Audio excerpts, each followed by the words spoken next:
Dvijamani Gaura Amani Jage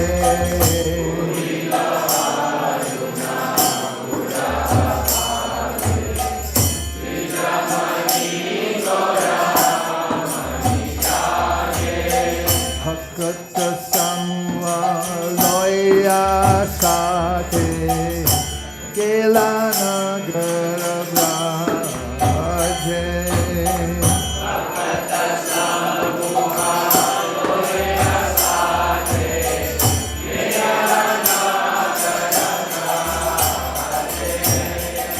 Tathai Kathai Bhajaloko Gana Gana Dhai Jajiraro Tathai Kathai Bhajaloko Gana Gana Dhai Jajiraro Prime Dala Dala Sonaranga Charane Bhaje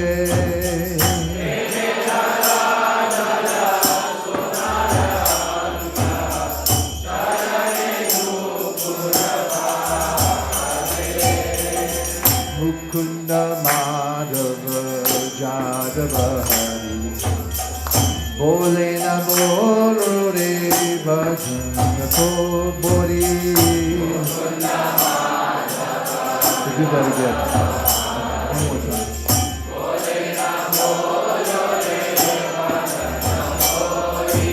Mukunda Madhava Yadava Hari Bolena Bolo Re Varana Bori Mukunda Madhava Yadava Hari Bolena Bolo Re Varana Niche Nidavashe Gelore Rati Divasha Sharira Saje Niche Nidavashe Gelore Rati Divasha Sharira Saje Emun Dulaba Manava Deho Payati Koro Baba Naseo Emana Dulaba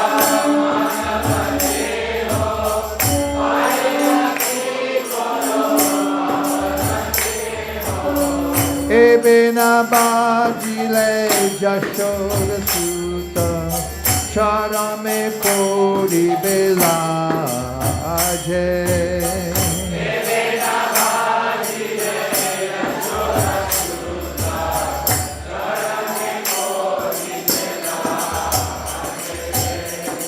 Urita Tapuna Hoile Asta Dina Gelo Bole Hoile Vyasta Urita Tapuna Hoile Asta Dina Gelo Bole Hoile Vyasta Tabe Keno Ebe Alastao Nabajari doyara aje Nabekeno ebe alasao Nabajari doyara aje Jivana nitya jana hasar Kaina na vera viparaba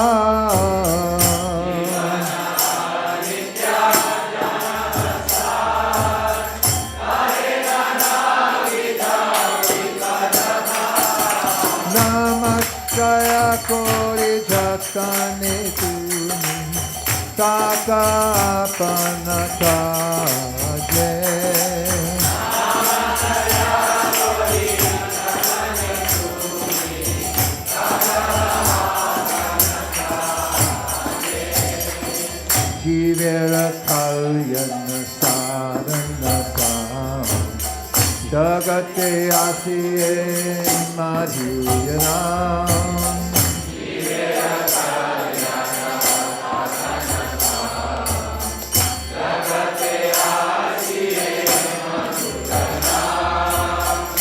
Avidyatmira Tapanarupe Ridgagane Viraje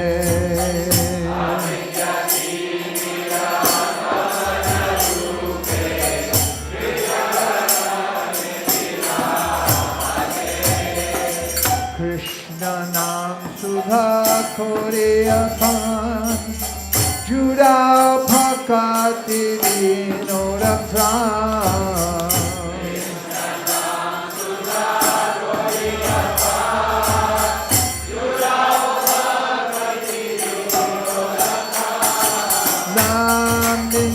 Kishu nahi korum Choda bhuvana madhe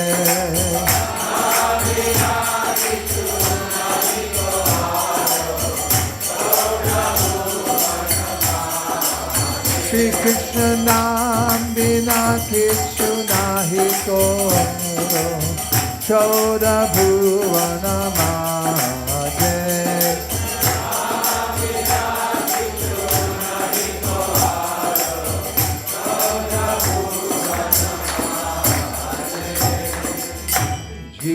Jago, Jago, Gaura Chandra Bhode.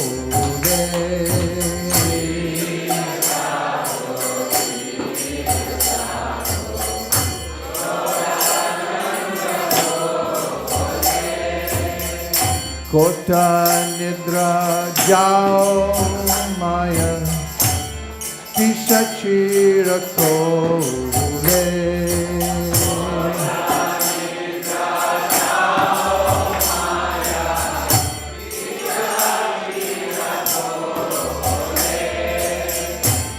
Bajiba bole aeshe Shamshara vitare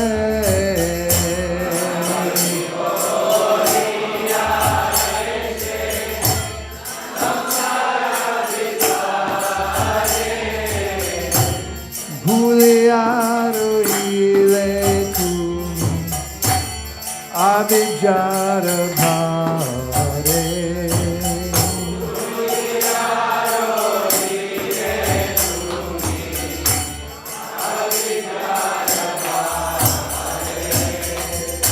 Domare loke Huinu avatara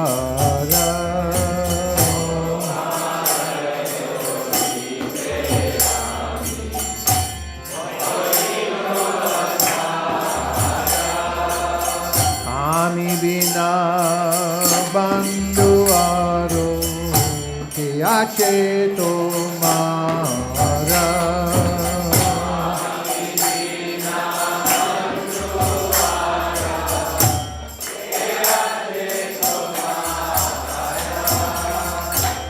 Enichia shori maya Nashibaro lage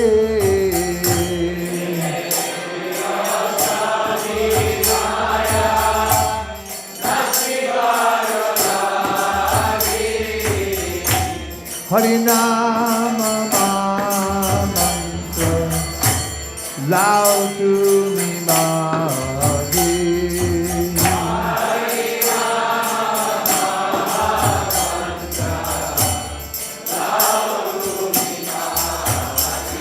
Hare Krishna Krishna Krishna Hare Hare Hare Rama Rama Rama Hare Hare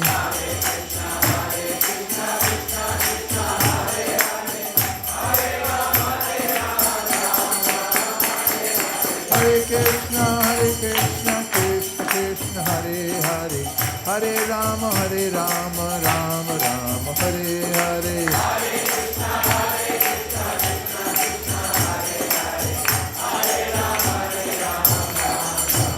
Thakur Bhakti Vinoda Prabhu Sharane Poriya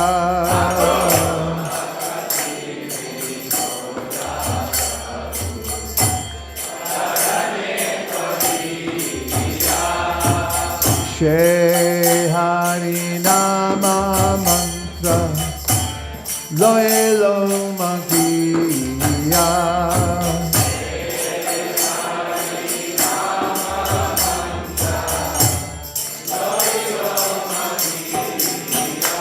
Hare Krishna, Krishna Krishna, Hare Hare, Hare Rama, Rama Rama, Hare Hare.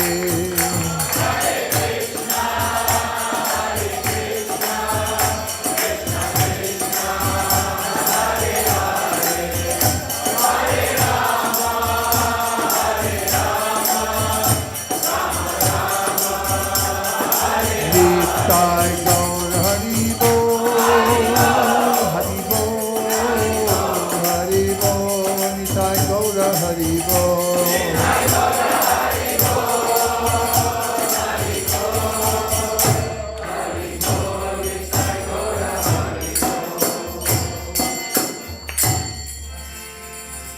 Charya Vaishnava Seva Nishcharya Payeche Keba. Charya Vaishnava Seva Nichaya Peche Keba. Nishtara Payeche. Charya Vaishnava Seva Nishtara Payeche Keba. Charya Vaishnava Seva Nishtara Payeche Keba. Namasheshtam Manamapi Shachi Putramatra Sarupam.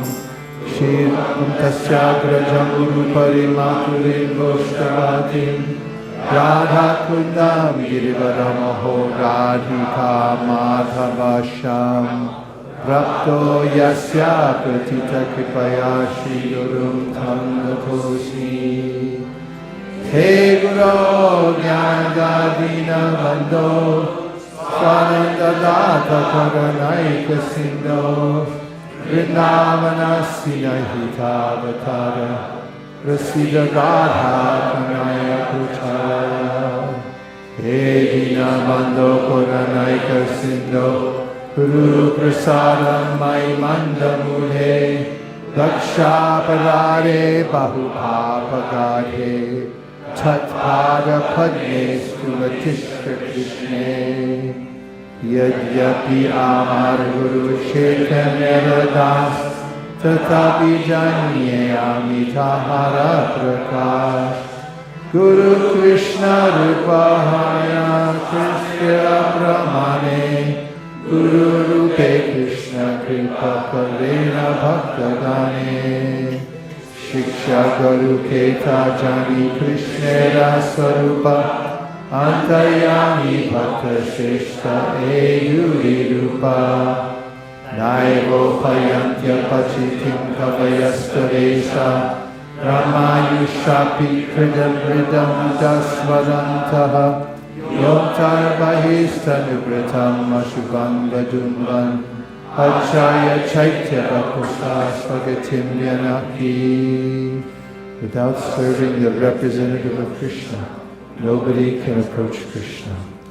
I bow to the beautiful lotus feet of my spiritual master, by whose causeless mercy I have obtained the supreme holy name, the divine mantra, the service of the son of Shachi Mata, the association of Srila Sarup Damodar, Rupa Goswami and his older brother Sanatana Goswami, the supreme abode of Mathura, the blissful abode of Vrindavan, the divine Radha Kund and Govardhan Hill, and the desire within my heart for the loving service of Sri Radhika, Madhava, and Vrindavan.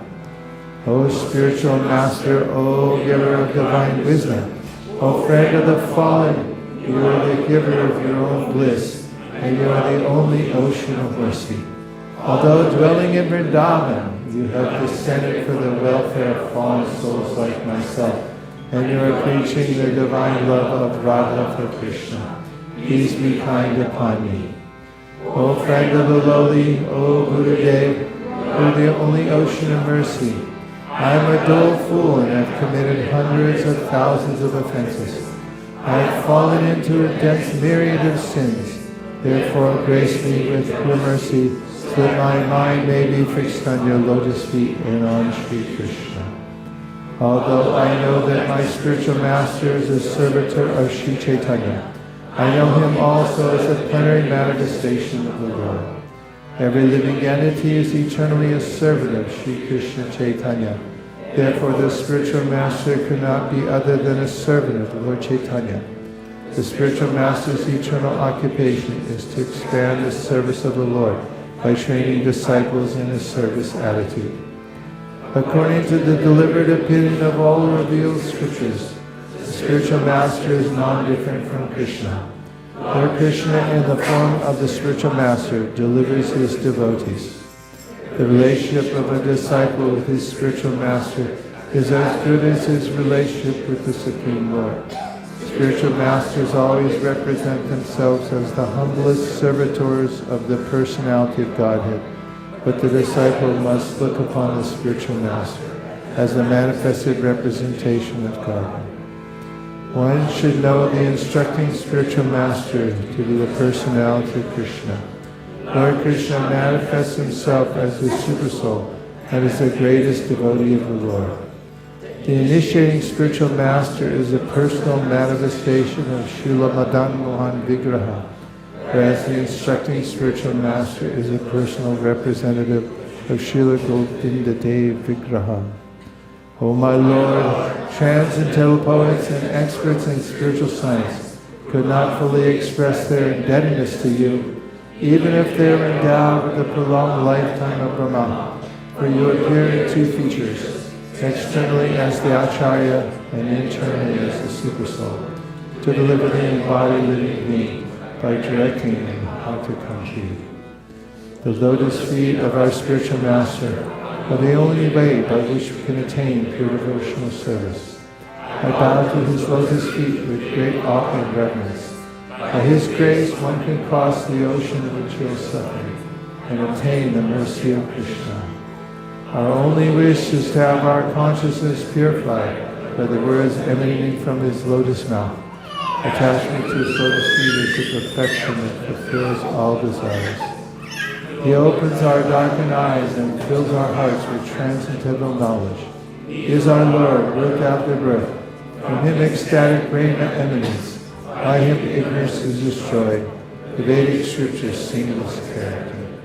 Our spiritual master is the ocean of mercy, and the Lord and master of the devotees. The master be merciful and blessed. As the shade of your lotus feet, your fame is spread all over the three worlds. Sri Guru Charana Padma Kevala Bhakti Sadma.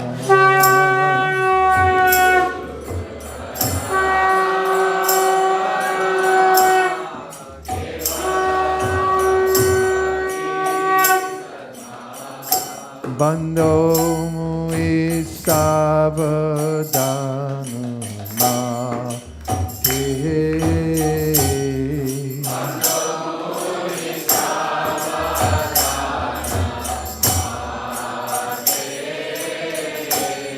Jahara prasade bhai bhavatu yaja.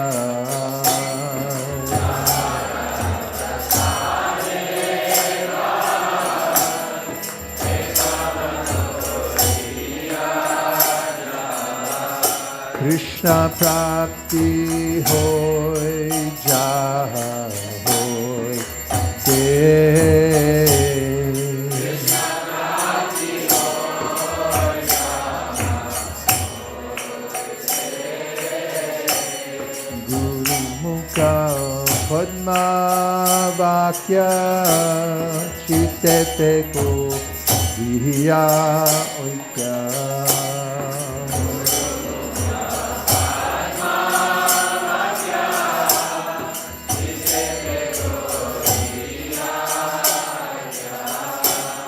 Guru Mukha Padma Vakya Chitete Koriya Aikya. Guru Mukha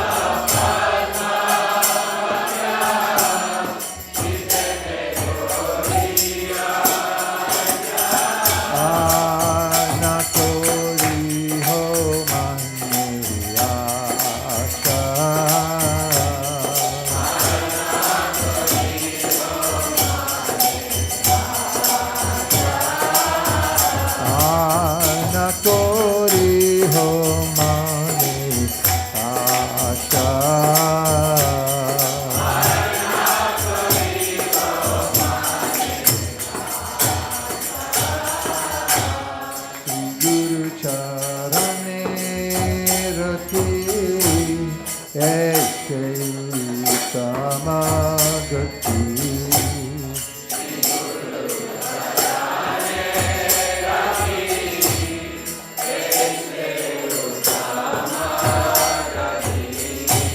Sri Guru charane rati aise uttama gati.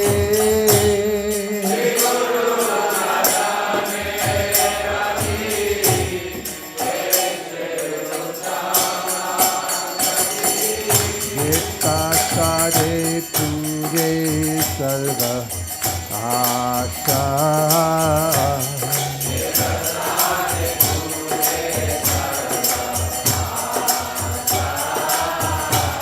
Jai Prasade Pure Sarva Asha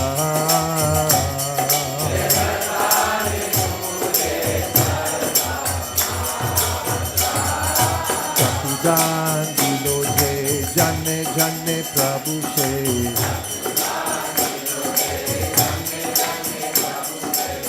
Divya Gyan Hire Prokashita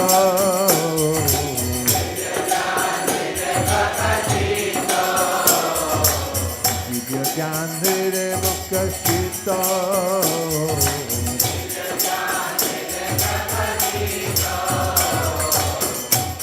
Prema Bhakti Jaha Hoite Abhijja Vinata Jate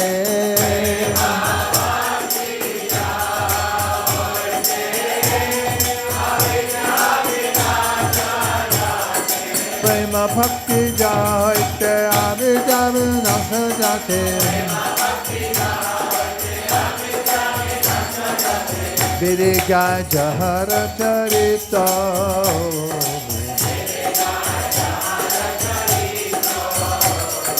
Viriga Jahara Charita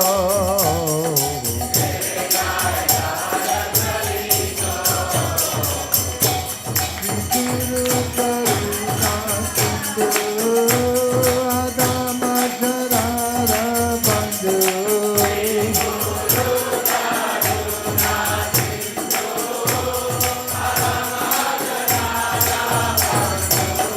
Guru Karuna Sindhu Adama Janara Bandhu Lokana Lokera Divana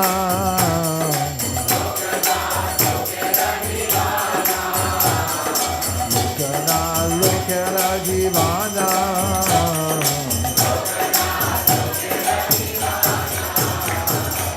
Ha ha Prabhu Pura Doya De Amore Pada Chaya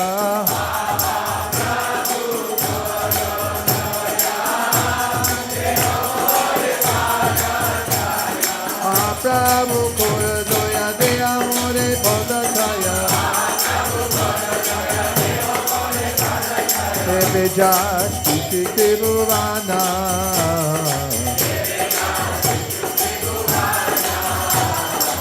Bejas Shikti Bhuvana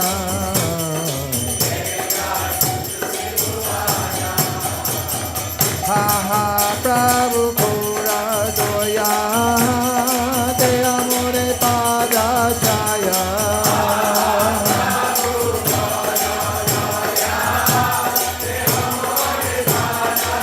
Jaya Prabhupada, Prabhupada, Prabhupada, Jaya Prabhupada.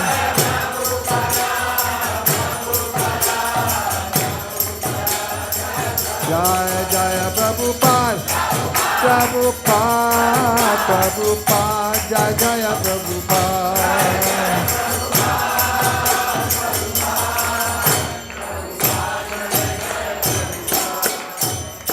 Namah Om Vishnupadaya Krishna Prestaya Bhutale Srimate Bhaktivedanta Swaminiti Namine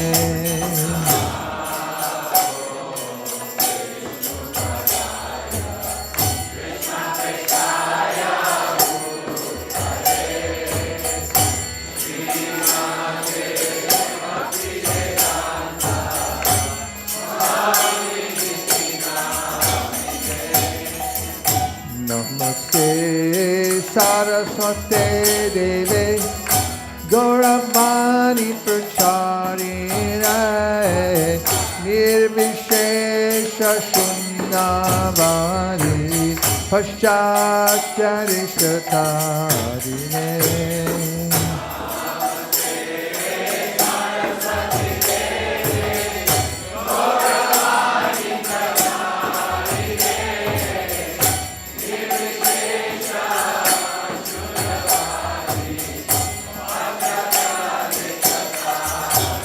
Jaya Shri Krishna Chaitanya Prabhu Nityananda Shri Advaita Gadadha Shri Vasari Gaur Bhakta Vrinda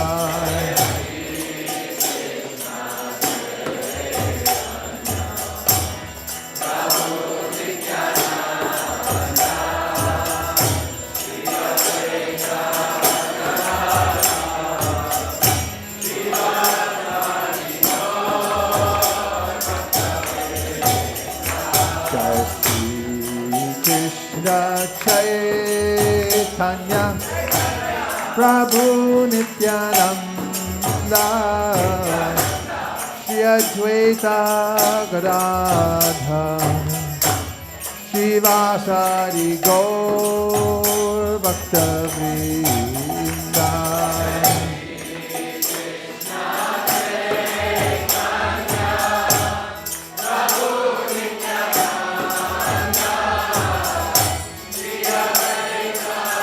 Radha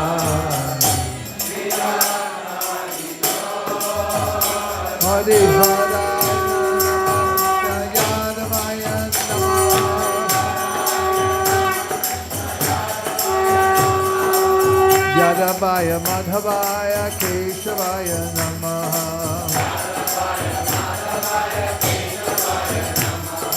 Gopal Govindaram Srimadhusudan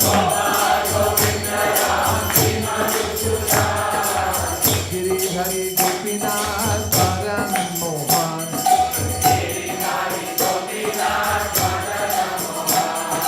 Shri Chaitanya Nityananda Shri Advaita Sita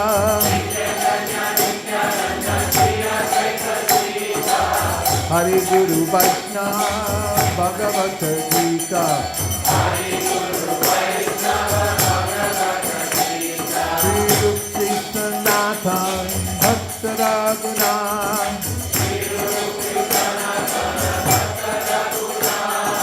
Shri Jiva Gopal Bhattar Das Raguna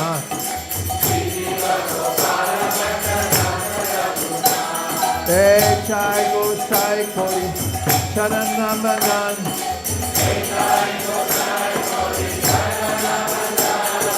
Jaha Hoite Dignanash Abhishta Puran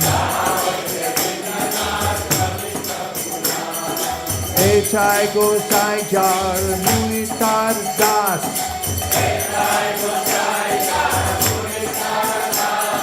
Sansabara Paradenu Mora Panchagras Sangaracharana Seve Bhakta Sanivar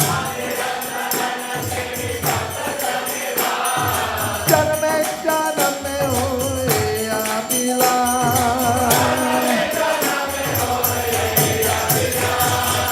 Chai Gosai Jabe Braja Koilabad Radha Krishna Nitya Lila Koila Prakash Shri Radha Krishna Nitya Lila Koila Prakash Bolo Anande Bolo Hare Bhaja Vrindavan Bolo Anande Bolo Hare Bhaja Vrindavan Bolo Anande Bolo Hare Bhaja Vrindavan Shri Guru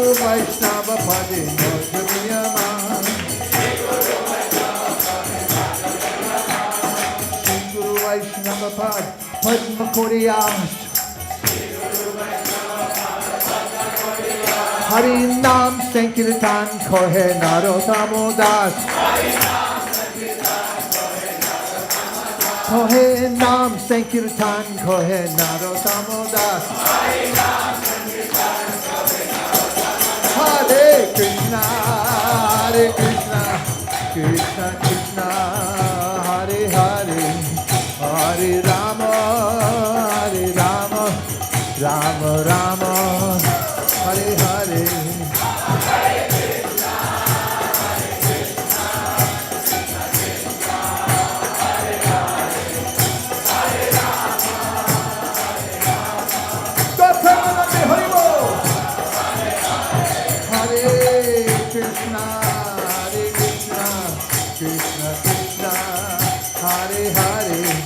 Hare Rama, Rama Rama, Hare Hare. Show them how to do it.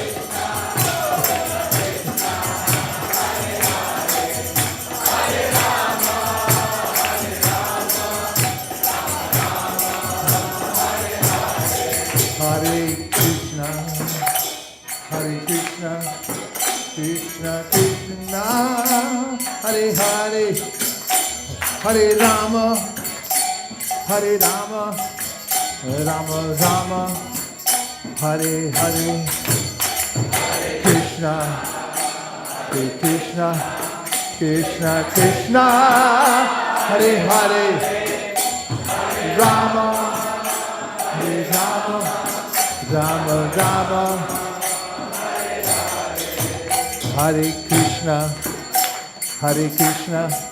Krishna Krishna, Hare Hare, Hare Rama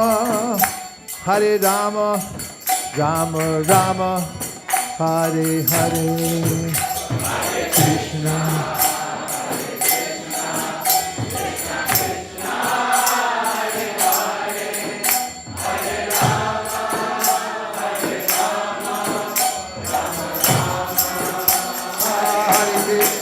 Krishna Krishna Hare Hare, Hare Ram Ram Ram Hare Hare, Hare Krishna Krishna Hare Ram Ram, Hare Krishna Krishna Krishna Hare Hare, Hare Ram Ram Ram Hare Hare, Hare Krishna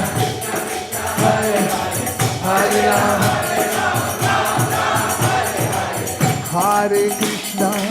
Hare Krishna, Krishna Krishna, Hare Hare, Hare Rama, Rama Rama, Hare Hare, Hare Krishna, Nitai Gopala.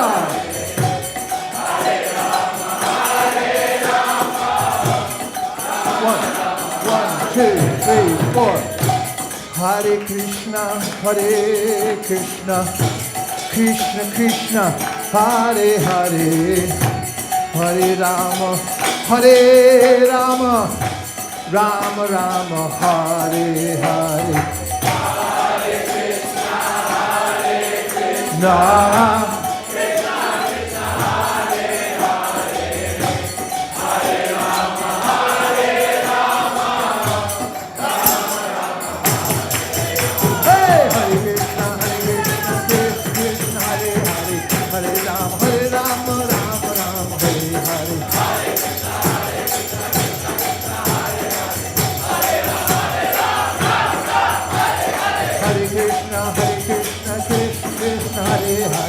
Hare Ram, Ram Ram, Hare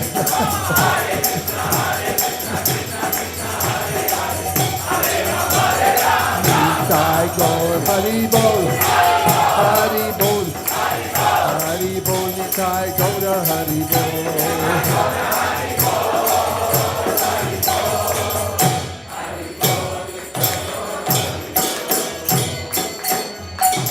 Shri Hari Nam, thank you, Jai Om Vishnupad Paramahamsa Parivrajagacharya Saraswata Shri Sriman His Divine Grace A.T. Bhaktivedanta Swami Maharaj Srila Prabhupada Ki Jai. Jai Om Vishnupad Paramahamsa Parivrajagacharya Ashtottara Shata Shri Srimad His Divine Grace Srila Bhakti Siddhanta Saraswati Thakur Ki Anantakoti Vaishnava Vrinda Ki Namacharya Srila Haridas Thakur Ki Prem se kaho Shri Krishna Chaitanya Prabhu Nityananda Shri Advaita Gadadhar Shivasadi Gaura Bhakta Vrinda Ki Shri Shri Radha Krishna Gopa Gopinath Shamakun Radhakun Giri Govardhan Ki Shri Vrindavan Dham Ki Shri Navadvip Mayapur Dham Ki Shri Jagannath Puri Dham Ki Ganga Mai Jamuna Mai Ki Tulsi Devi Bhakti Devi Ki Samaveta Bhakta Vrinda Ki. All glories to the assembled devotees. All glories to the assembled devotees. All glories to the assembled devotees. Nitai Gaur Premanande.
Bhagavatam first canto.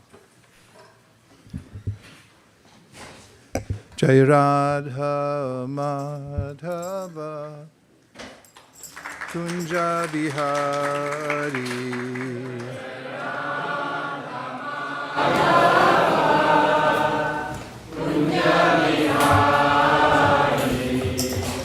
Gopi Janna Vallabha Girivardhari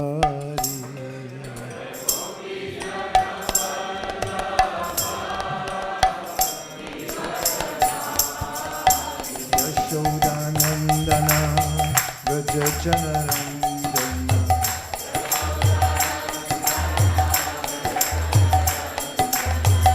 Yashodanandana Vrajajanarandana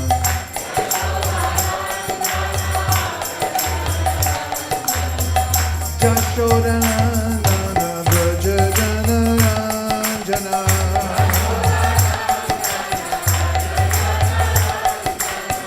Yashodanandana Vrajajanarandana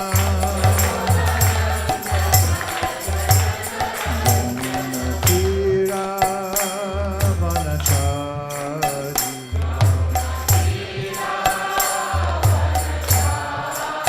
Jamunatira Vanachari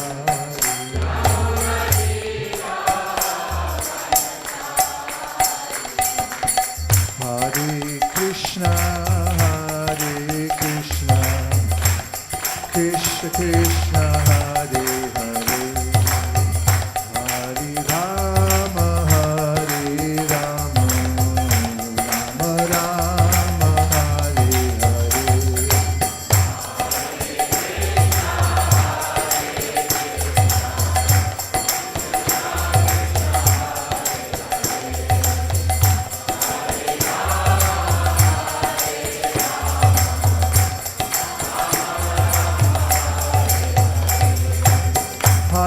Krishna,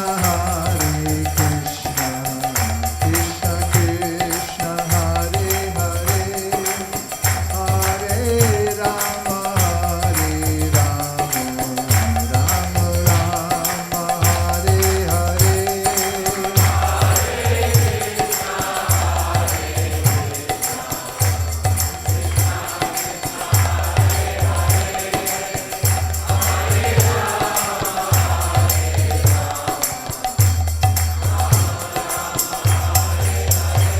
Hare Krishna,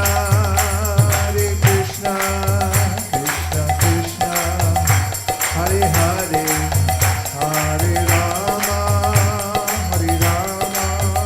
Rama Rama, Hare Hare.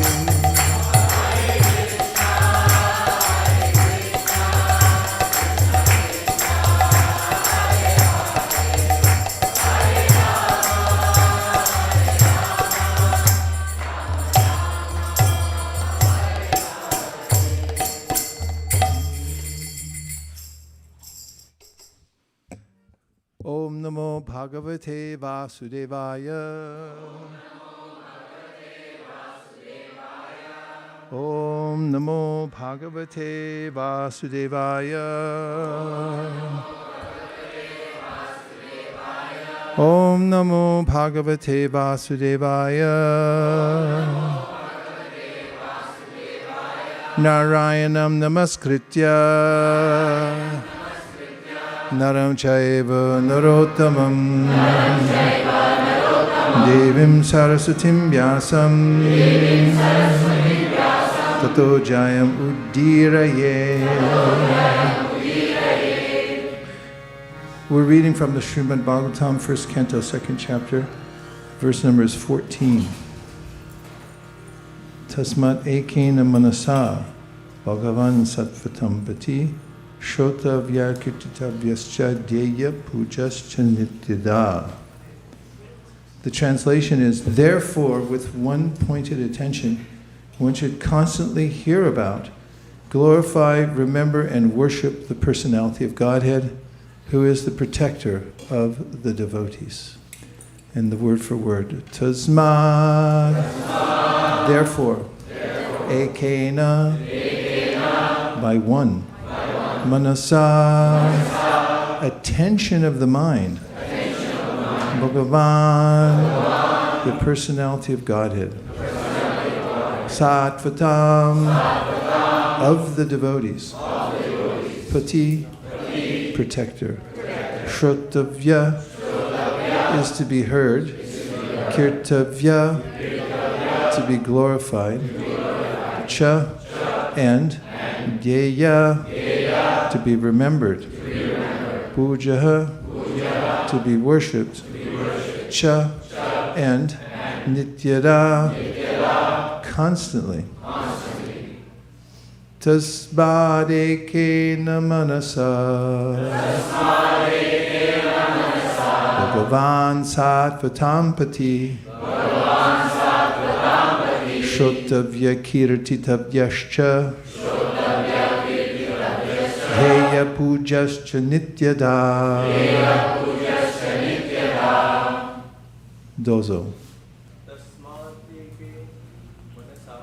Tasmadekena manasa Bhagavan Sattvatam Pati Shrotavya Kirtitavyascha Pujascha Nityada. Gotta be fast. Tasmadekena manasa Bhagavan Sattvatam Pati Shotavya Kirtitavyascha Heya Pujascha Nityada. तस्मादेकेन मनसा भगवान् सात्वतां पति श्रोतव्य कीर्तितव्यश्च ध्येयः पूजश्च नित्यदा. Purport. If realization of the absolute truth is the ultimate aim of life, it must be carried out by all means. In any one of the above-mentioned castes and orders of life, the four processes, namely glorifying, hearing, remembering, and worshiping, are general occupations. Without these principles of life, no one can exist. Activities of the living being involve engagements in these four different principles of life. Especially in modern society, all activities are more or less dependent on hearing and glorifying. Any man from any social status becomes a well-known man in human society within a very short time if he is simply glorified truly or falsely in the daily newspapers. Sometimes political leaders of a particular party are also advertised by newspaper propaganda, and by such a method of glorification, an insignificant man becomes an important man within no time. But such propaganda by false glorification of an unqualified person cannot bring about any good, either for the particular man or for the society. There may be some temporary reactions to such propaganda, but there are no permanent effects. Therefore, such activities are a waste of time. The actual object of glorification is the Supreme Personality of Godhead, who has created everything manifested before us. We have broadly discussed this fact from the beginning of the Janmadyasya shloka of this Bhagavatam. The tendency to glorify others or hear others must be turned to the real object of glorification, the Supreme Being, and that will bring happiness. I first offer my respectful obeisances to His Divine Grace, A.C. Bhaktivedanta Swami Prabhupada, to the previous acharyas, and to all the assembled devotees. Panchakalpa tarubhascha kripa sindhabhevacha patitanam bhavanebhyo vaishnavebhyo namo namaha. And before I give any comments, I'd like to see if there's any questions.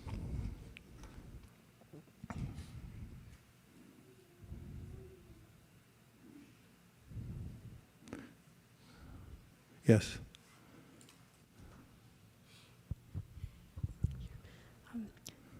Haribol, I have a question which is a continuation of my question from last class. It's about how do we have one-pointed attention in following instructions of Guru, especially when mind is distracted, and is distraction fully our choice? Because there's... It's distracted by choice, you said? Is distraction fully our choice? Is distraction fully our choice? What a good question. Krishna explains in the Bhagavad Gita how we are compelled by material nature to act in certain ways. He mentions this when Arjuna asks him why it seems as if we're forced to do things that we don't want to do, or that are not good for us. And Krishna says that it's born of such impulses are born of the mode of passion, Rajaguna. Equal case can be made for the mode of ignorance or for the mode of goodness. However, goodness frees one relatively from the lower impulses. And so the answer is yes and no. We, at a certain point, in our descent into the lower modes of nature, surrender our freedom. This is a phenomenon of human nature mentioned by a famous sociologist, Erich Fromm, who I've quoted before in this class. He has an interesting book called Escape from Freedom.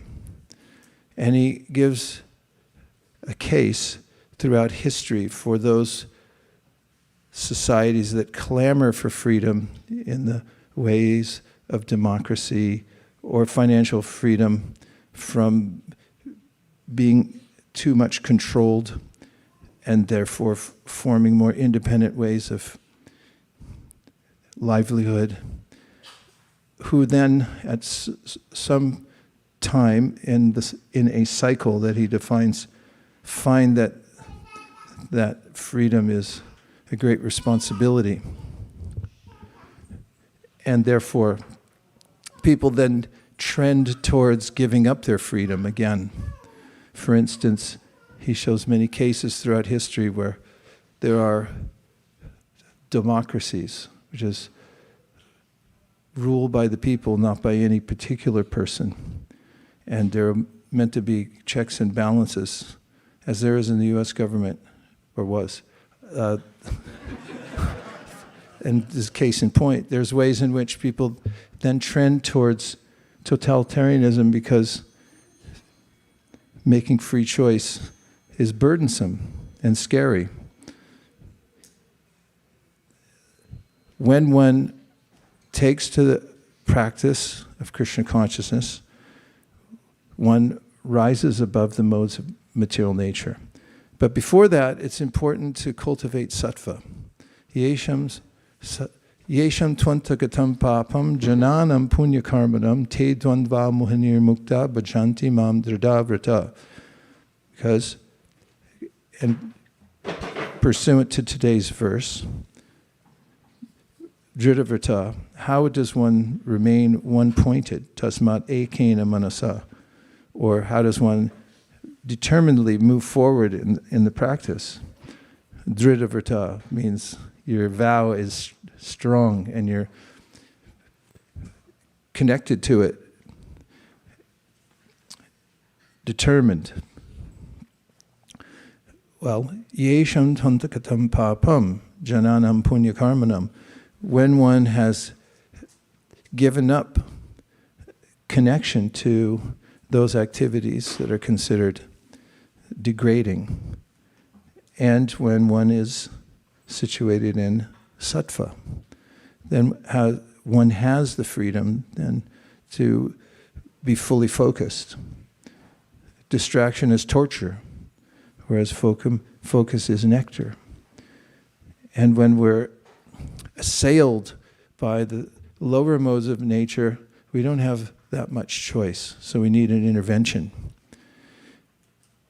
We have to start somewhere. So there's a knowledge intervention. Krishna mentions Gyanagni Sarvakarmanam in Bhasmasat Kurute Tata.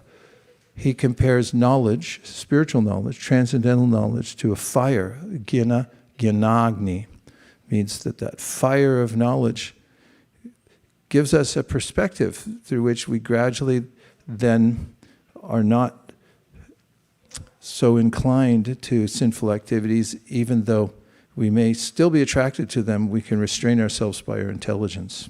Evam buddhi param buddhvasam stabdya manamatmana jahishatra mahabaho kamarupam durasadam. Krishna advises Arjuna how to overcome lust. And he says, first by your intelligence. Gyanagni sarvakarmanam basmatsat kurute tada. Krishna is describing that fire of knowledge burns to ashes the reactions to sinful activities. The karma sometimes is elusive, people's understanding, and Krishna says in the Bhagavad Gita that it's difficult to understand where one thing begins and where another thing, where it ends, how it started. The logic of the seed and the tree, which one came first, and how complex it is. Nonetheless, he says categorically that if you get transcendental knowledge, you'll be equipped to not react to those impulses that normally would force you to do certain things that you don't want to do. It's also mentioned, and I quoted the other day, in the Gita, Tatvavit tu mahabaho gunakarma vibhagayo gunaguneshu vartanta iti matva nasajjate, where Krishna describes how a person who has become acquainted with the modes of material nature and is tatvavit, he knows categorically that it's a bad idea. At least he has that advantage through knowledge. Therefore, he doesn't engage himself in the senses and sense activity, knowing well the results of that kind of activity. However, one may still be interested in it. There's a way in which we may understand that it's not good for me, but I still may be interested in it. And therefore, Krishna mentions a higher level of detachment. Vishaya vinivartante niraharasa dehina rasa varjam rasopyasyat param dushva nivartate. He mentions a stage at which we keep the sense objects within our mind, even though we've developed the intelligence to not engage in them, degrading activities, that is. He said, but the sense of desire for them is still there. He says, however, there is a way in which you can get a taste for something higher, after which you're not interested. You lose your interest altogether. You've moved on. You know, people have a relationship and then they move on. Hi, you still want to talk? I've moved on. I've got a superior relationship now.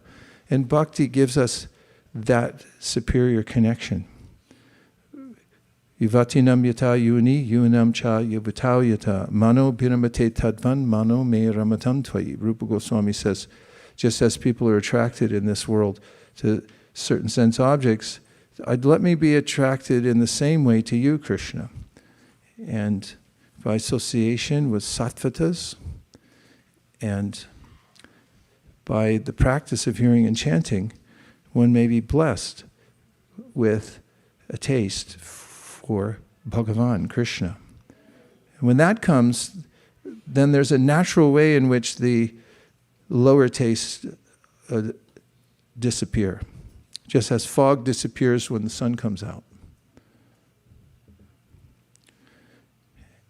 Vasudevi Bhagavat, this is not in relationship to the fog. I will give that in a second. Vasudevi Bhagavati Bhakti Yoga Prayojita Janiya Yashuvayaragnyam Jnanam Chayadahaitukam. By direct bhakti practice, there's a concomitant effect, which is that one feels detachment from those things that normally attract. And one also gets an uncanny sense of knowledge that nobody else can get in this world. It comes from the practice of devotional service. How does it start? Kechit kevalaya bhaktya vasudeva parayana agam dunvandi kartsneya nihara eva bhaskara. When bhaskara comes, sun comes out, then the fog goes away. So at a certain point, we are overcome by our desires. We may be in complete ignorance. Any learning process starts with unconscious incompetence. I don't even know that I'm incompetent. People don't even know that there's a spiritual goal in life. Na te vidus swartakatim hi Vishnu. They have no idea what the goal of life is.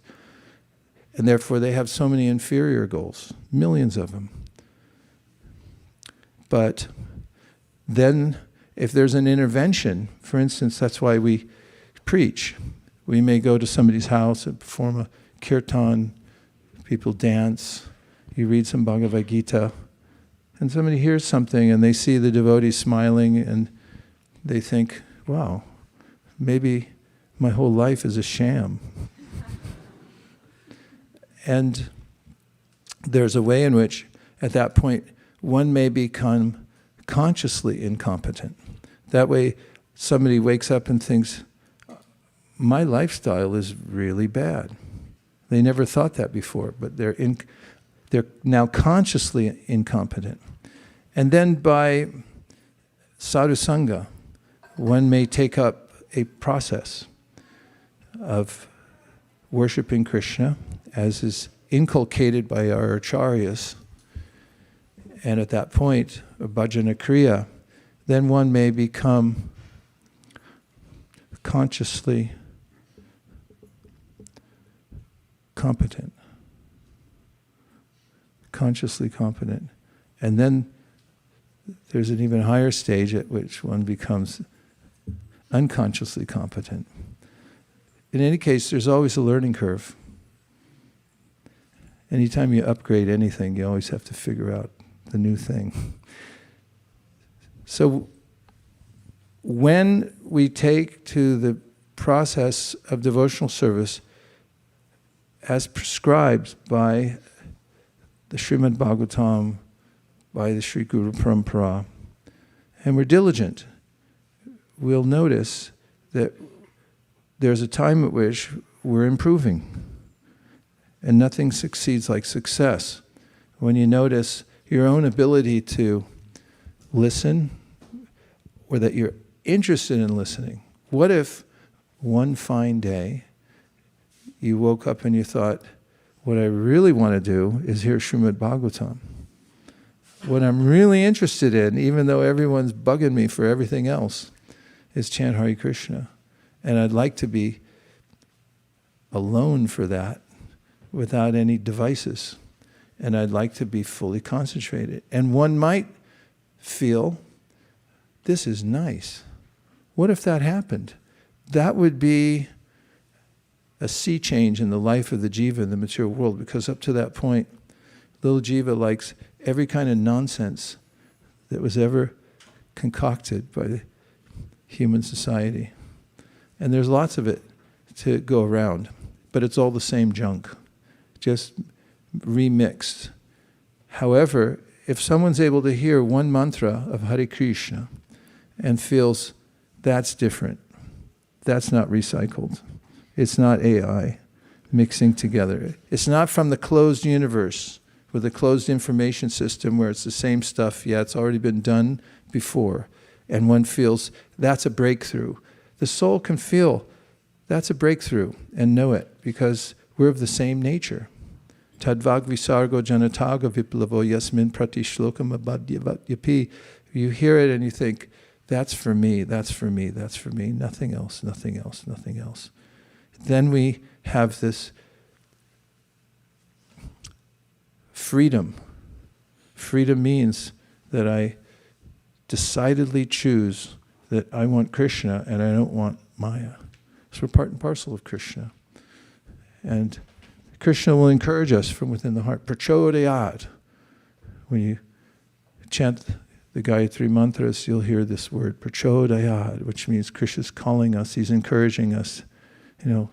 Just turn your attention towards me.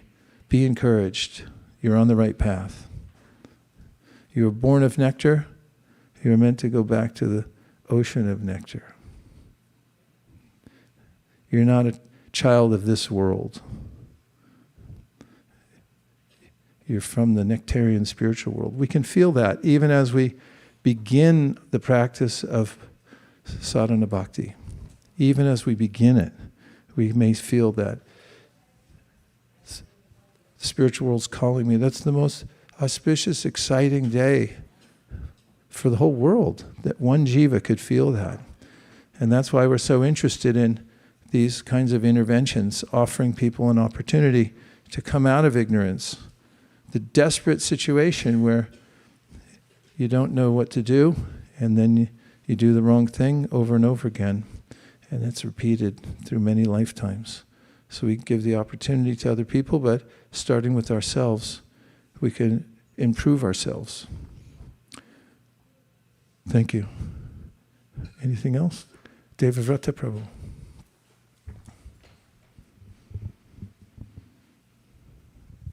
I just have a verse to offer in this discussion that I'm also looking for some clarification on a particular point in it. It comes from the 3rd canto, chapter 31, text number 48. And it says, Samyag darshanaya buddhya, yoga vairagya yuktaya, maya vicharate loke, charanasya kalevaram. This is one of Kapila Dev's final instructions. But he says, endowed with right vision and strengthened by devotional service and a pessimistic attitude towards material identity, one should relegate his body to this illusory world through his reason. Thus one can be unconcerned with this material world. What does it specifically mean to relegate the body to this illusory world through reason.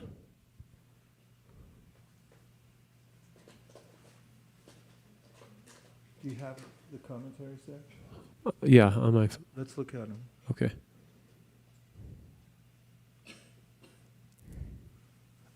And did you read carefully through the purport? Not yet. Well, let's hear it. Okay. Could you put it on the board, please? 3:31:48 has been entered into evidence. And now we'll examine it. Should I read it or wait for it to come? You could start. It is sometimes misunderstood that if one has to associate with persons engaged in devotional service, he will not be able to solve the economic problem. To answer this argument, it is described here that one has to associate with liberated persons not directly physically, but by understanding through philosophy and logic the problems of life. It is stated here, samyak darshanaya buddhya. One has to see perfectly, and by intelligence and yogic practice, one has to renounce this world. That renunciation can be achieved by the process recommended in the 2nd chapter of the 1st canto of Srimad Bhagavatam. The devotee's intelligence is always in touch with the Supreme Personality of Godhead. His attitude towards the material existence is one of detachment, for he knows perfectly well that this world is a creation of illusory energy. Realizing himself to be part and parcel of the Supreme Soul, the devotee discharges his devotional service and is completely aloof from material action and reaction. Thus, at the end, he gives up his material body or the material energy, and as a pure soul enters the kingdom of God. And now please go up to word for word. Samyak darshanaya, endowed with right vision, buddhya, through reason, yoga, by devotional service, vairagya, by detachment, yuktaya, strengthened, maya, virachite, arranged by maya, loke, to this world, charet, one should move about, nyasya, relegating, kalevaram, the body. And the translation? Endowed with right vision and strengthened by devotional service and a pessimistic attitude toward material identity, one should relegate his body to this illusory world through his reason. Thus, one can be unconcerned with this material world. It may be somewhat to deal with semantics. Look up the word relegate. Vaisesika. Okay, I'll do it, sir. Dictionary, relegate.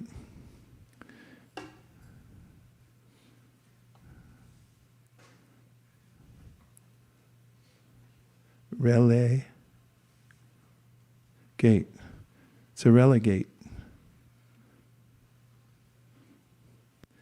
It comes from past participle relegare, from re plus legare, to send with a commission, more at legate. The definition is to send into exile, to banish, assign to a place of insignificance or of oblivion, put out of sight and mind. To assign to an appropriate place or situation on the basis of classification or appraisal. These are helpful. Imho. To submit to someone or something for appropriate action. Delegate. So, relegate is one should relegate his body to this illusory world through his reason. So, according to the definition I'll take here, to assign to a place of insignificance, or to assign to an appropriate place or situation on the basis of classification or appraisal.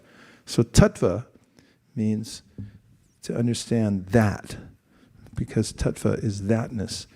Tat means it's a demonstrative pronoun, that. There's something you can point to that exists.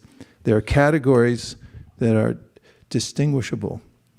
And when one relegates, that is, puts in the proper perspective what the material body is and what its purpose is, to whom it belongs, then one is properly situated. One should relegate his body to the illusory world through his reason. So using our reason, we can understand that I have nothing to do with my body. My body is part of the Mahatattva. Just all the elements that are in the world, they're in this body, but I'm not of that. Asango hyayam purushaha means I have no connection with it. It's not part of my thing, as they used to say. It's not part of my bag. It's not my bag, man. Only Bhakti Tim gets it from nomenclature from the 60s. Even though he wasn't born then, he still gets it.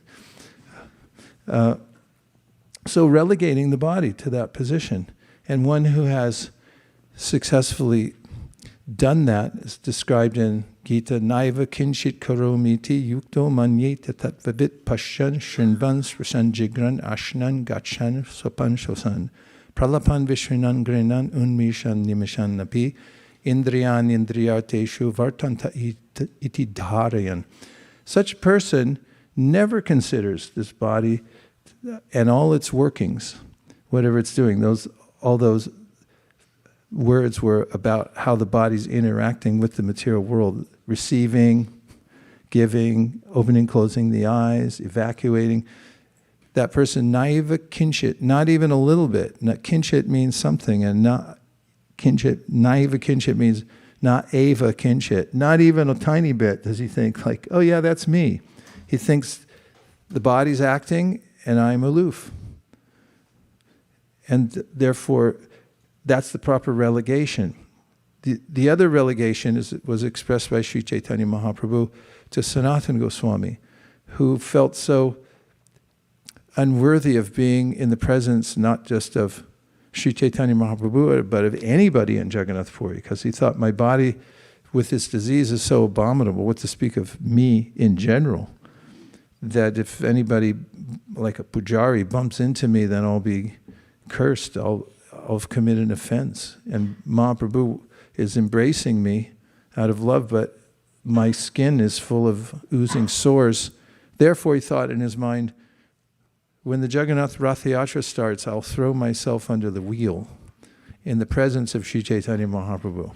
He didn't tell anybody, he just had that plan incubating in his mind. And then when Mahaprabhu visited Haridas Thakur, where Sanatana Goswami was staying, he one day abruptly said, I do not approve of your idea to commit suicide by jumping out of the... And he said to Haridas Thakur, what is the character of this person? He has already surrendered his body to me, and now he's thinking of destroying it. What do you think of that?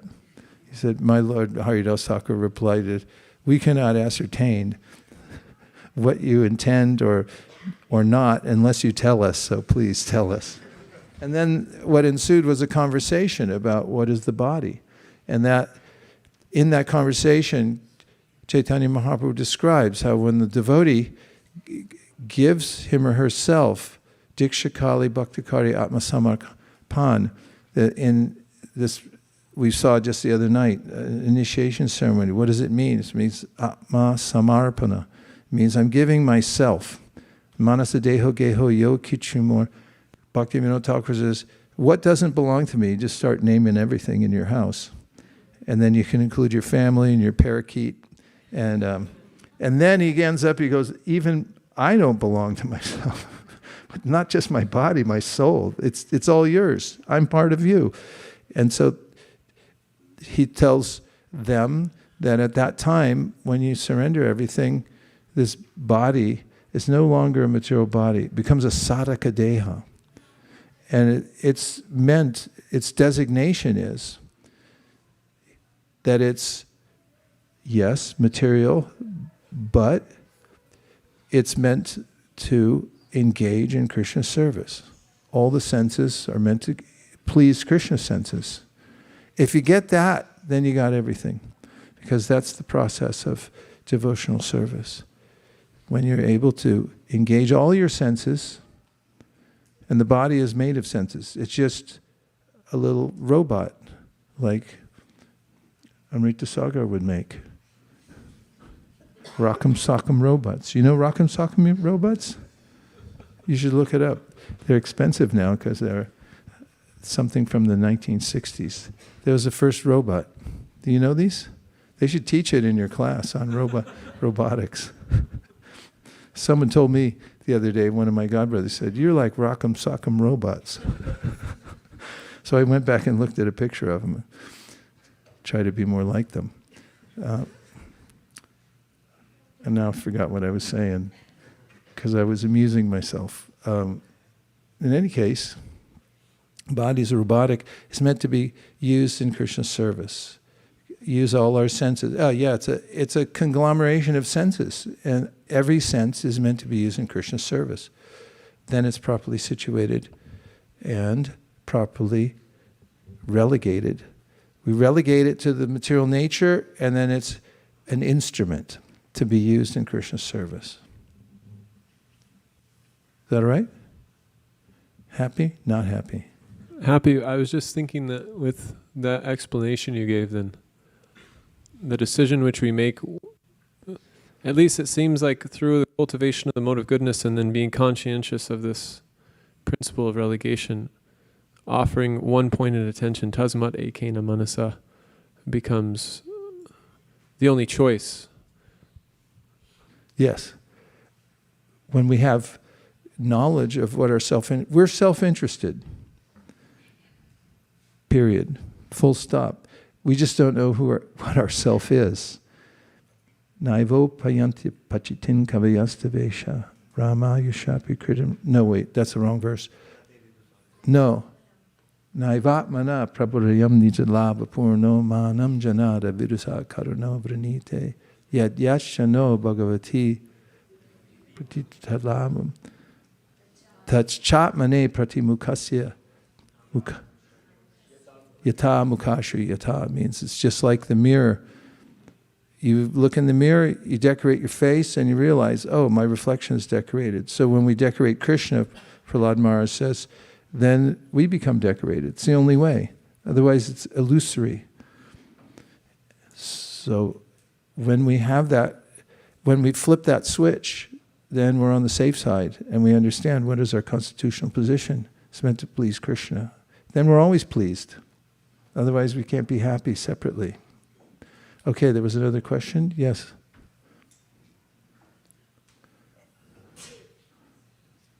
Bless you. Hare Krishna.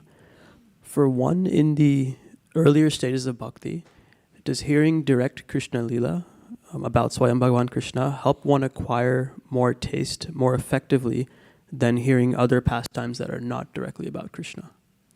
Vikriditam brajabadu idam cha Vishnu shadhanvitona shinu yadata barna yedya bhaktim param bhagavati pratilabhya kamam ridrogam ashva pahinot yacharena dhira. This is the last verse in section of Rasa Panchadhyaya about the Rasa Lila. And here Shukadeva Goswami says that when one is able to hear about the activities of Krishna, and especially he's talking about the Madhurya Ras and his playful activities with the gopis of Vrindavan, Vikriditam Vrajabadu Idam Cha Vishnu, then Bhaktim Param Bhagavati Pratilabhya Kamam Hrid Rogam, the dread disease of the heart, when one becomes attached to hearing those topics, is vanquished, and one becomes advanced in Bhaktim Param Bhagavati Pratilabhya Kamam. Not only does one overcome the dread disease of the heart, which is lust, but one also achieves the ultimate goal of bhakti. So it says, Shraddhanvito, one must have the proper faith.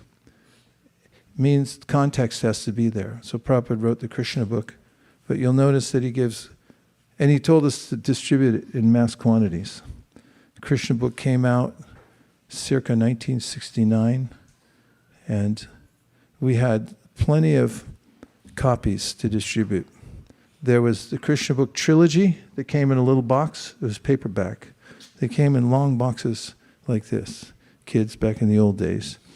And they had these nylon cords that you could turn upside down and then break apart, and you open it, and you get these nice little boxes with Krishna book, and it included the entire 10th canto and Krishna's pastimes in Vrindavan, including with his most intimate associates. And Prabhupada said, distribute them everywhere. And so we used to go to drive-in movies. You know what a drive-in movie is? You do? How could you possibly know that? Well, people used to drive their car onto a big field. It was set up so there was a huge screen, and then you get this sound hookup that would go in your window somehow. I'm sure the sound was terrible.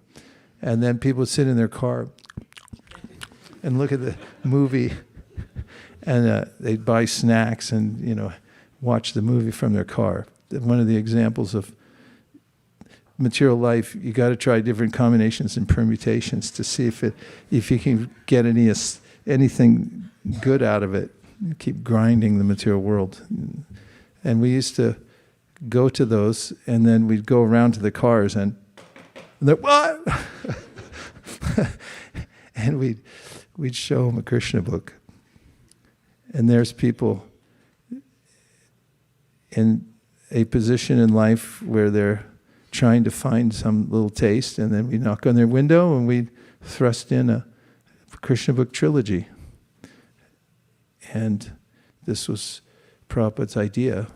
The Krishna book should go out everywhere. There was also the big hardback Krishna book, silver, 2 volumes, the whole thing in 2 volumes. It's this big. Radha Krishna on the cover and Dwarkadish on the cover of the second one, I believe.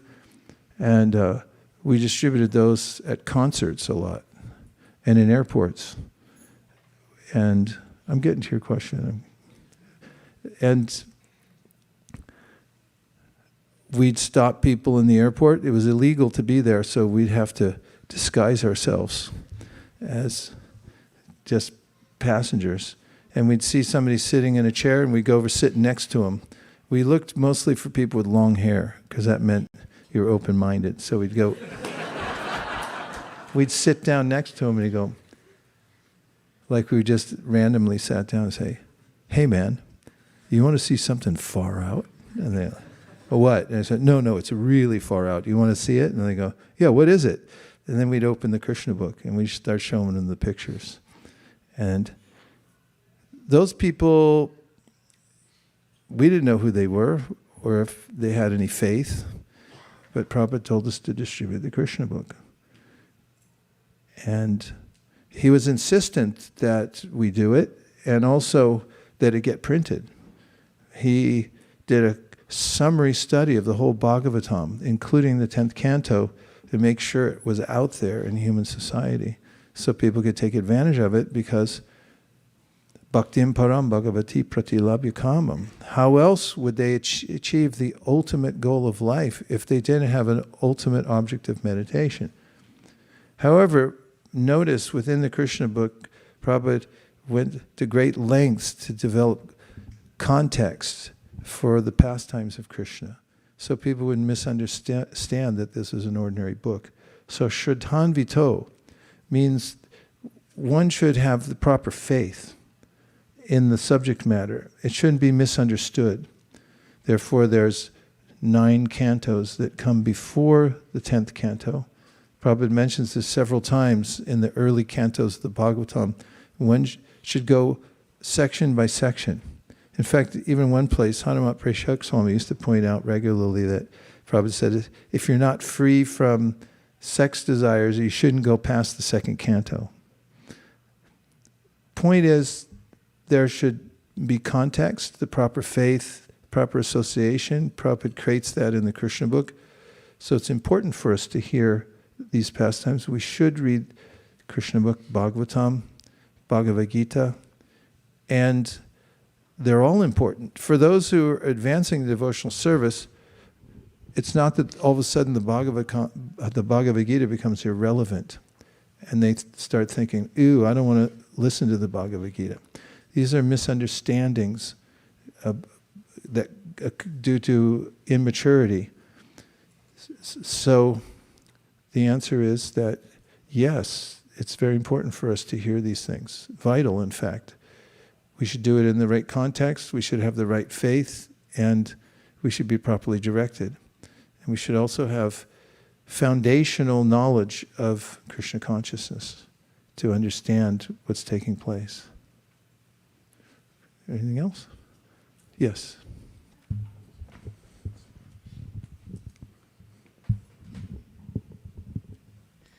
I have two questions that I really need help on. First one, when there is a high demand call of duty, a lot of people I'm talking with recently, and they have a lot of compassion, they give away their sadhana because they think that the call of duty is more important and I have to be present for that. How can I help them? What is the right way to respond? We have to understand what real help is and how to give it.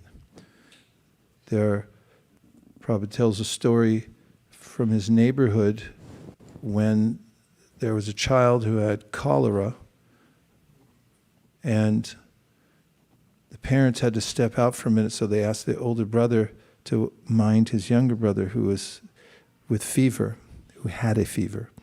And they said, don't feed him any solid food because it could cause irreparable damage. I'm not sure how, but any doctors could tell us.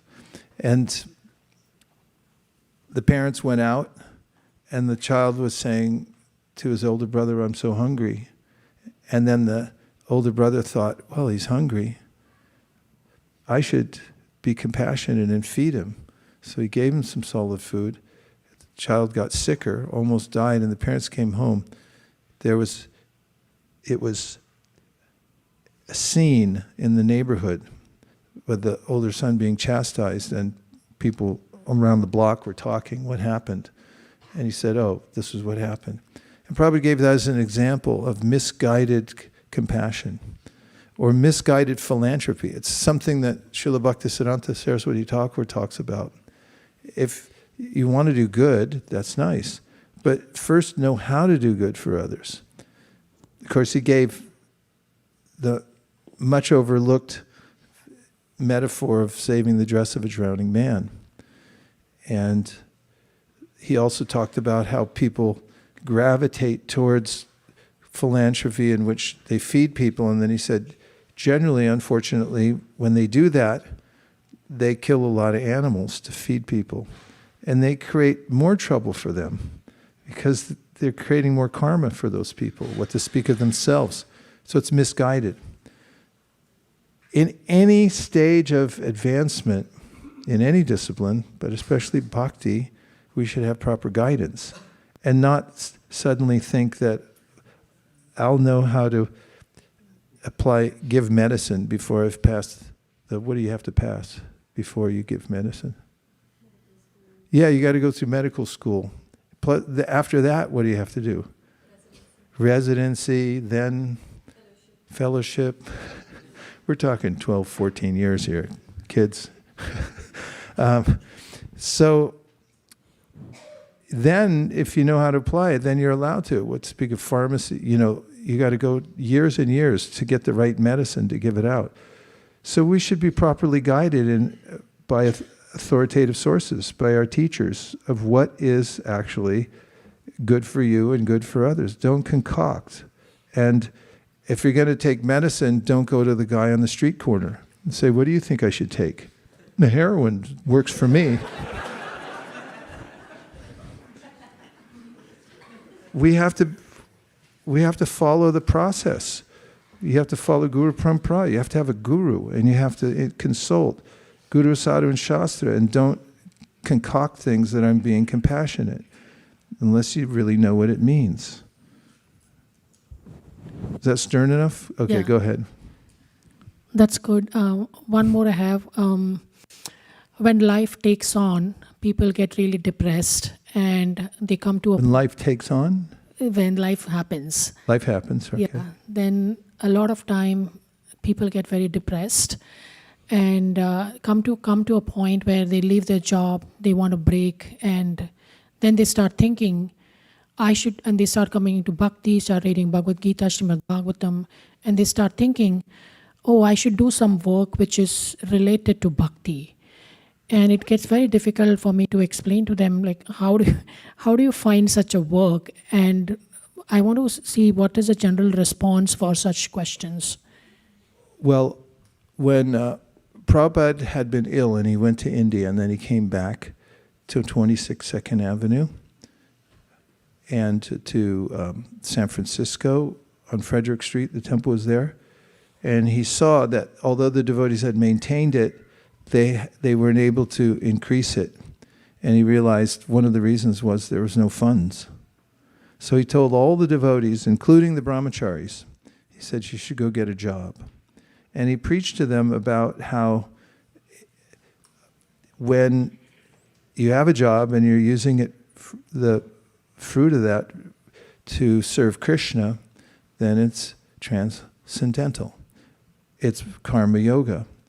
And it's not outside the realm of spiritual practice and advancement.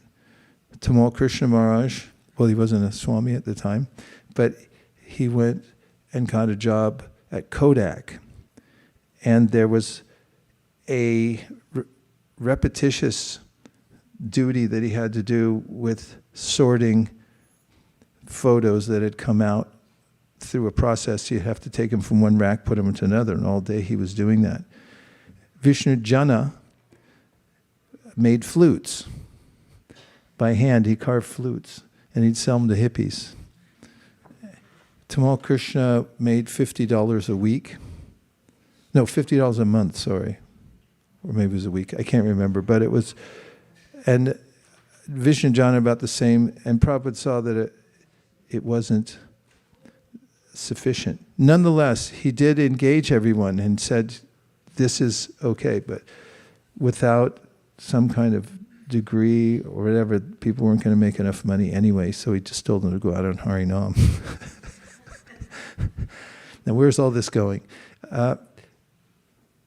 If you're in a particular occupation, you may think that it has some kind of fault. Consult Bhagavad Gita, chapter 18. Krishna says, guess what? Every occupation has some fault. Just as fire has smoke, so every occupation that you take up in this world, whether you're a Brahmana, Kshatriya, Vaishya, or Shudra, and Prabhupada examines those points and says, Brahmanas, there are sacrifices in the Vedas where you're supposed to sacrifice an animal. That's not very good.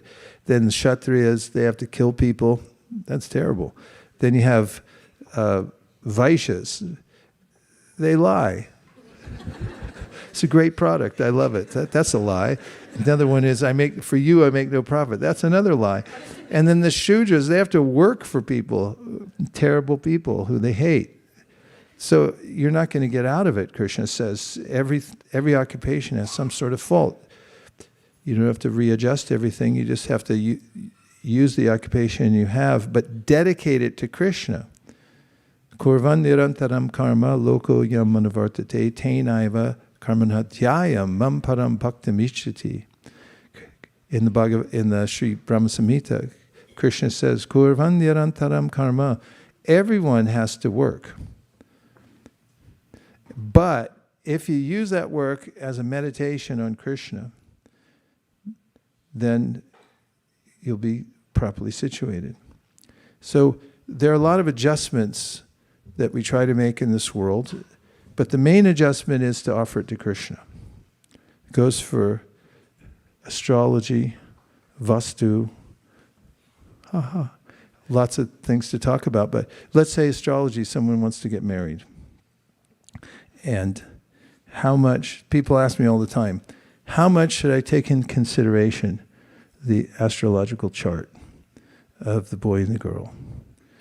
My typical answer is 3%. As Prabhupada mentions, another kind of compatibility is important, and that is that they're both Krishna conscious. However, there's also consideration of whether they're intellectually compatible, culturally compatible, because that matters also.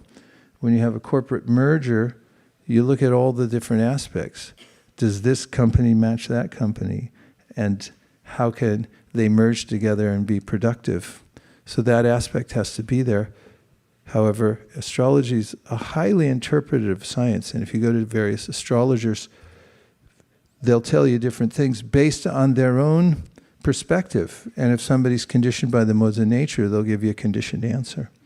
If someone's a Vaishnava and they look at your chart, they may say, oh, Sati Sati is coming, and that's great for you. You're in your Ketu period, fantastic. You're really going to get renounced, and you're going to become so advanced. Whereas somebody else say, oh no, you have to wear all these talisman, and you might as well move to an island. I've heard that before. There's some person was telling people based on, oh yeah, you might as well move to an island. And I was thinking, what about the Sankirtan movement? How about chanting Hare Krishna? And so Prabhupada told them go out and do Sankirtan and so forth. It seemed to have worked out. But there's still the perpetual question, how do I live in Silicon Valley and pay for an apartment or the property tax on a $7 million house? And so you have to do the best you can and be inventive to do it. If you look for some perfect situation, you're not going to find it, because there is none in the material world. Nothing works out here. Everything's broken or will be broken soon. And you have to work around it. And the way you work around it is use everything in Krishna's service. Think, nothing is mine. I'll use it in service. Ishavasamidam sarvam. If you own it and it breaks, that's a problem for you. I mean, if you own it and it breaks and it's for Krishna, it's a problem for you, but in a different light, because you're doing everything for him and not for yourself. So did I get to the essence of the question? You have to be practical. If you look for the perfect house that's got the perfect vastu, well, it could take you a long, long time, and there's no guarantee also that the demigods being pleased with your situation that you've created. What can they do? Read the Brahma Samhita. Yat pada pallava yugam vinidaya kumbha dvanve pranama samaye saganadi raja vignam binhantum alamasya jagatrayasya govindamadi purusham tamaham bhajami. Why is Ganesh so popular? Because he destroys obstacles. And how does he destroy obstacles? Brahma Samhita says, because he's always worshiping Lord Vishnu. He's keeping the lotus feet of the Lord on his tumuli, the little antennae on his head. Why don't we just do that?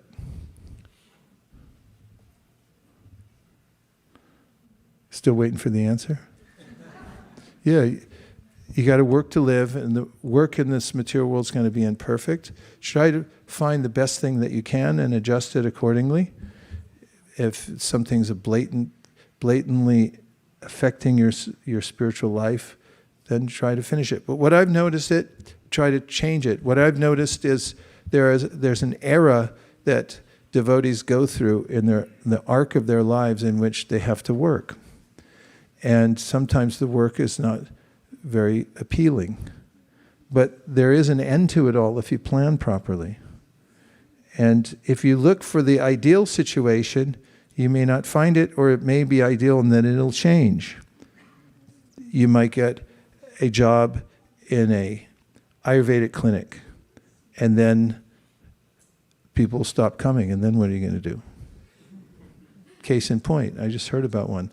So then you got to figure something else out. Fact is, you got to figure out how to keep body and soul together in this world without making such a huge deal out of it. That's why Prabhupada says, be inventive, do the best you can. Don't try to perfect that side of your life. Do the best you can with what you have. because it'll never be perfect. There's always going to be something wrong with it. That's why Krishna says in the Bhagavad Gita, just as fire has smoke, every endeavor in this world has some sort of fault. So don't try to fix it on that side. Rather, tasyaiva heto prayatetako vido na labhyate yad brahmatam upariyada talabhyate dukavada anyata sukham kalena sarvatra gabhira rambhasa means the endeavor to make everything perfect in the material world is not so important because it's already lined up. You're going to get basically what you're going to get. But you can put your attention towards devotional service, and that's a plus. Every inch of advancement you make there, you get to keep, and not on the material side. It's already on the ledger according to what you've done in the past. And even if you don't like good stuff, you're going to get it anyway. Just as you get bad stuff, even though you don't want it anyway. Be practical. Does that help with those two questions? I realize how important they are, and I'm trying to get it right. Okay? Yes?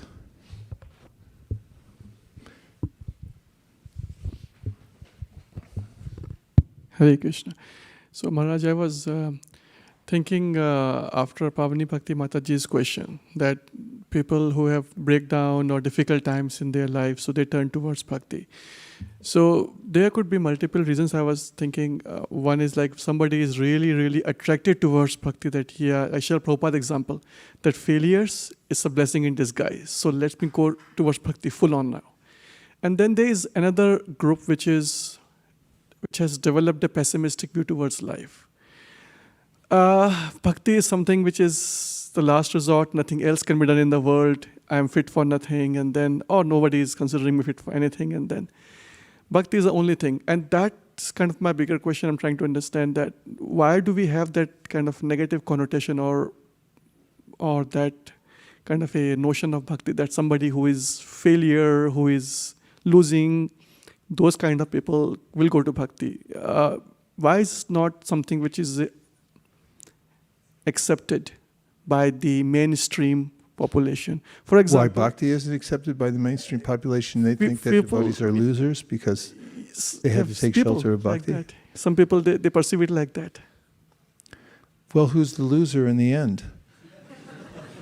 Because if some simple person who can't make it in material life takes shelter of Krishna, and Krishna says, and that's who we care about, Chatura vida bhajante mam jana sukritino arjuna, arto jignasa artarti jnani cha paratarshapa.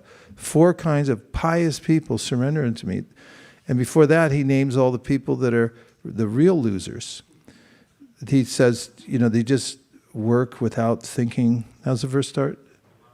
Namam duskritinamada prapadyante naradama maya pritagyana asuram bhavamasrita. He names 4 kinds of impious people.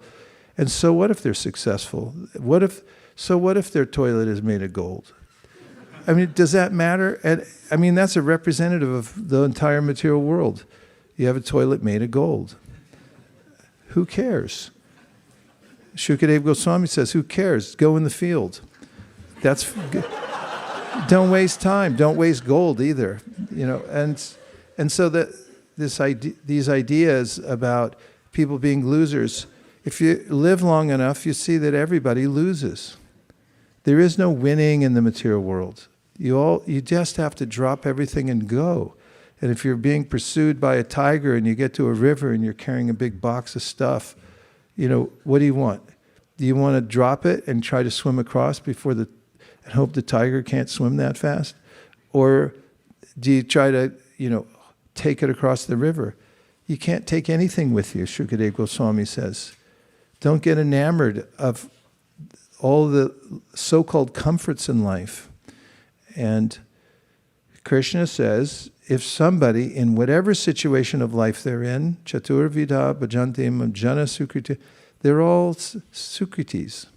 They're all pious people because they go to God when they need money, when the times get so rough, when they're inquisitive, they turn towards God. So those are the smart people. Right?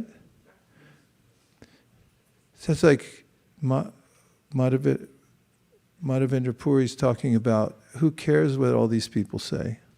It's a long verse like that. It's like family complains. Everyone's going to complain. Does anybody here have a family where no family member complained about what you're doing? In any realm, doesn't matter what job you got, what husband or wife or girlfriend, boyfriend, art you put on your wall. Everyone's got some opinion. We don't care.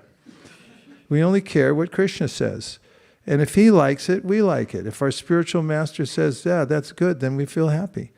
So that's that. You notice the early devotees, when they came in, they didn't know much about culture, but they knew how to take authoritative advice. And when Prabhupada told them this is good, they said, okay, we like it too. And that's how you become a genius. You find out the better plan and you just follow it. And let all the so-called geniuses invent more gold toilets. Or if you go to Japan, the toilet, you have to study it. If there's a college you have to go to, there's so many buttons on the toilet to figure out, some of it, anyway, I won't go into detail. But that's what Prabhupada says, human society. He was trying to show us life is not so complicated if you make the main goal. Tasmad ekena manasa. One thing. If it works in Krishna consciousness, it's good. If it doesn't, it's bad. Don't get psyched out by the so-called advancement of human society. It's not advanced. In fact, Radha Giridhari Prabhu has made billions of dollars, and he coaches rich people, because rich people are suffering like anything. Poor people think one day I'll be rich and happy. All the rich people say, I'm rich and now I'm not happy. What are you going to do then? So he tells them why they're unhappy, and that they're not connected to Krishna. Is give everything to Krishna. So yes, Tara Prabhu.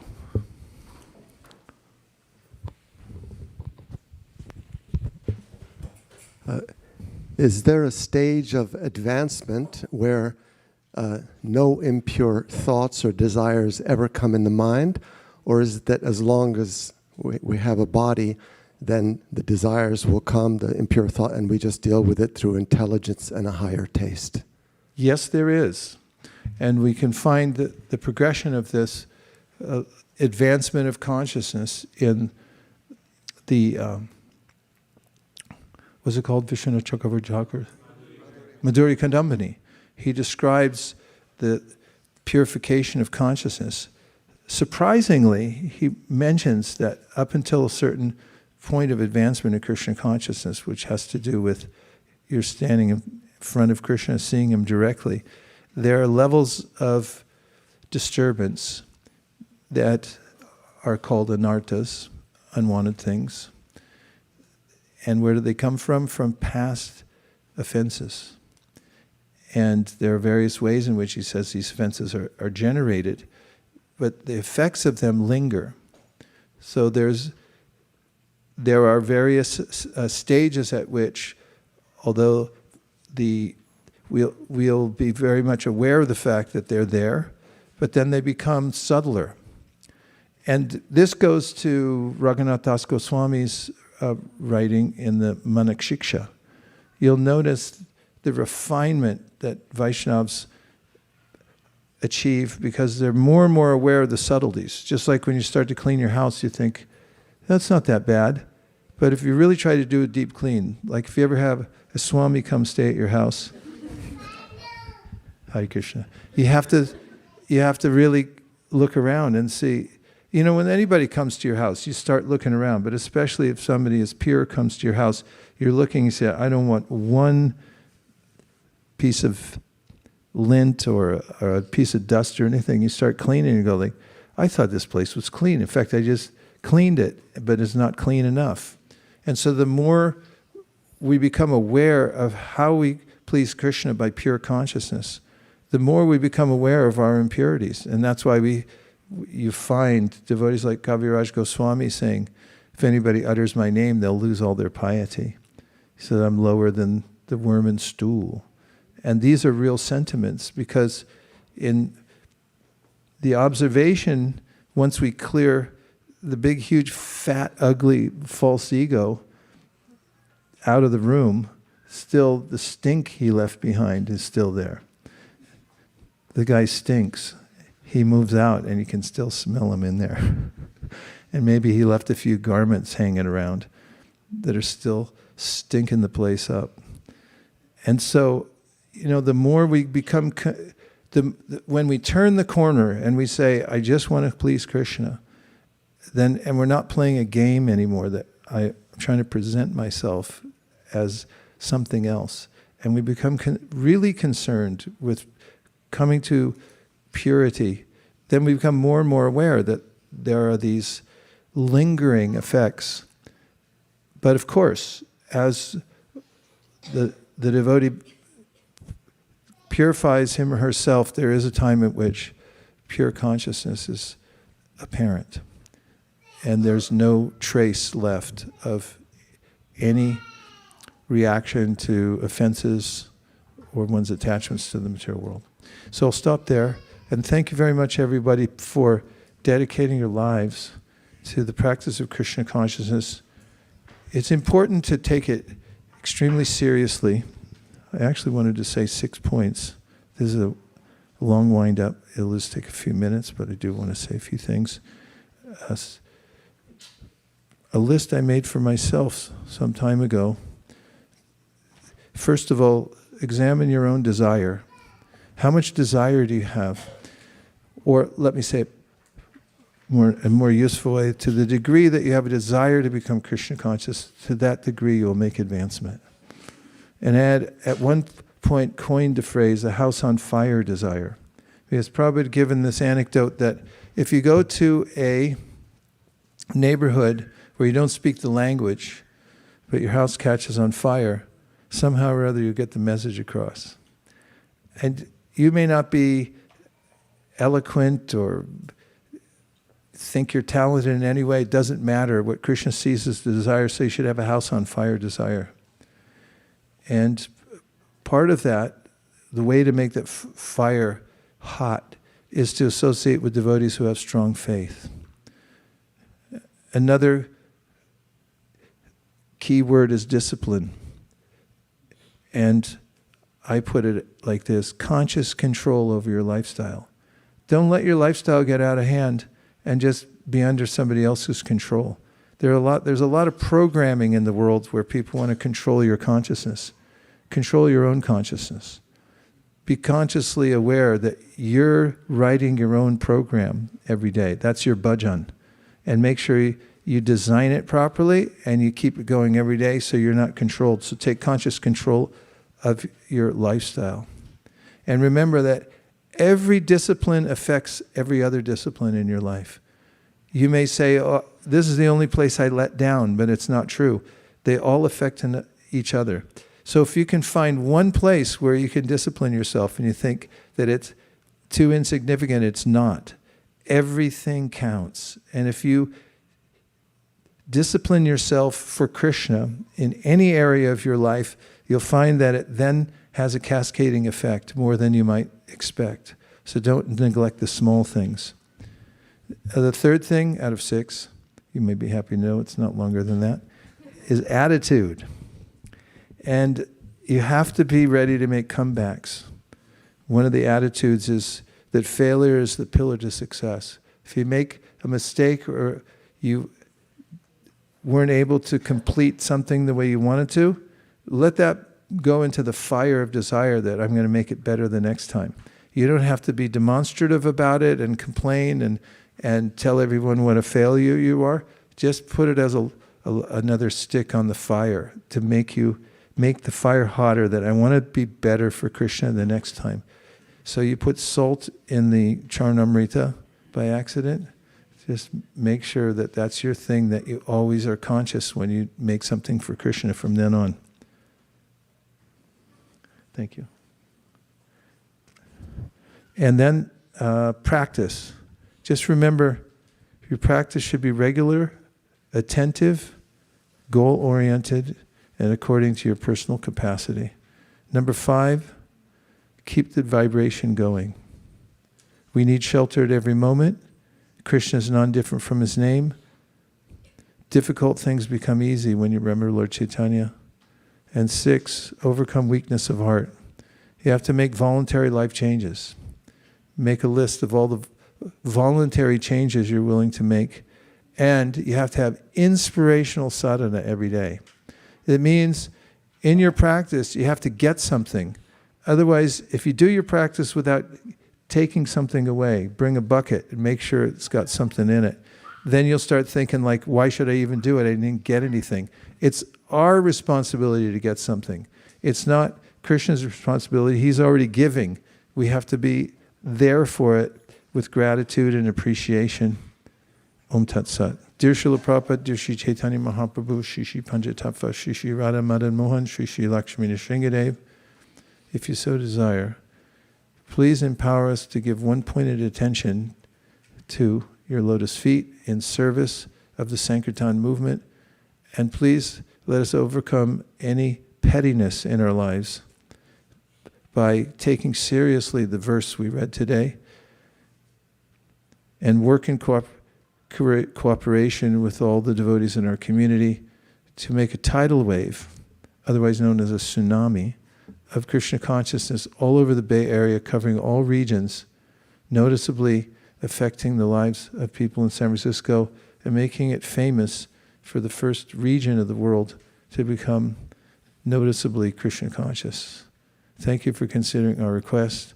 Om Tat Sat. Everyone who agrees with this prayer would like to participate in creating a tsunami in the Bay Area of transcendental sound vibration, please say Hare Krishna. Hare Krishna. Hare Krishna. Before I say Vanchakalpadurusha, I have to run out because I have to take care of a guest. And if you'll excuse me, I have to vamonos. Vanchakalpadurusha kripasindhabe evacha patitanam pavanebhyo vaishnavebhyo namo namaha anantagoti vaishnavini ki jai go prem anande haribol. Thank you, everybody. Thanks for being here. Hare Hare Bol. Hare Krishna Maharaj.